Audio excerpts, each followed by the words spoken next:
ലോക്സഭാ തെരഞ്ഞെടുപ്പ് അടുത്തിരിക്കെ രാജ്യത്തെമ്പാടുമുള്ള BJP നേതാക്കളും അണികളും കഠിനാധ്വാനത്തിലാണ്. പരമാവധി വോട്ടുറപ്പിക്കുക എന്ന ലക്ഷ്യത്തോടെയാണ് പ്രവർത്തനം.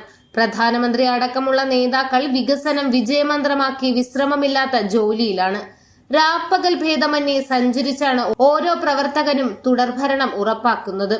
ഇതിനിടെ അർപ്പണബോധമുള്ള ഒരു യുവാവിനെ കണ്ടുമുട്ടിയ കഥ പങ്കുവച്ചിരിക്കുകയാണ് പ്രധാനമന്ത്രി. ഇരട്ട കുട്ടികൾ ജനിച്ചതറിഞ്ഞിട്ടും തന്നെ സ്വീകരിക്കാൻ ചെന്നൈ വിമാനത്താവളത്തിലെത്തിയ BJP പ്രവർത്തകന്റെ സമർപ്പണബോധത്തെ പ്രധാനമന്ത്രി പ്രശംസിച്ചു. തമിഴ്നാട്ടിലെ BJP പ്രവർത്തകനായ അശ്വിൻ പിജയാണ് കഴിഞ്ഞ ദിവസം പ്രധാനമന്ത്രി നരേന്ദ്രമോദിയെ സ്വീകരിക്കാൻ ചെന്നൈ വിമാനത്താവളത്തിലെത്തിയത്. അതിനിടയിൽ തന്റെ ഭാര്യ ഇരട്ട കുട്ടികൾക്ക് ജന്മം നൽകിയെന്നും എന്നാൽ താൻ ഇതുവരെ അവരെ കണ്ടില്ലെന്നും ഭാര്യയോട് സംസാരിച്ചില്ലെന്നും അദ്ദേഹം പ്രധാനമന്ത്രിയോട് പറഞ്ഞു. ഇത് കേട്ട് പ്രധാനമന്ത്രി വികാരഭരിതനാവുകയായിരുന്നു. ഒരു സവിശേഷമായ കൂടിക്കാഴ്ചയായിരുന്നു. ചെന്നൈ വിമാനത്താവളത്തിൽ ഞങ്ങളുടെ പ്രവർത്തകരിൽ ഒരാളായ അശ്വിൻ പിജെ എന്നെ സ്വീകരിക്കാൻ എത്തിയിരുന്നു.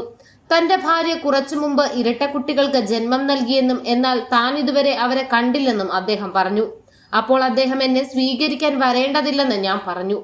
ഞാൻ അദ്ദേഹത്തിനും കുടുംബത്തിനും എല്ലാവിധ ആശംസകളും നേർന്നു എന്നാണ് പ്രധാനമന്ത്രി തന്റെ എക്സ് പോസ്റ്റിലൂടെ കുറിച്ചത്. നമ്മുടെ പാർട്ടിയിൽ അർപ്പണബോധമുള്ള ഇത്തരം പ്രവർത്തകരുണ്ടെന്ന് അറിഞ്ഞതിൽ സന്തോഷമുണ്ടെന്നും ഇവരുടെ സ്നേഹം കാണുമ്പോൾ ഞാൻ വികാരാതീതനായി മാറുന്നുവെന്നും അദ്ദേഹം കൂട്ടിച്ചേർത്തു.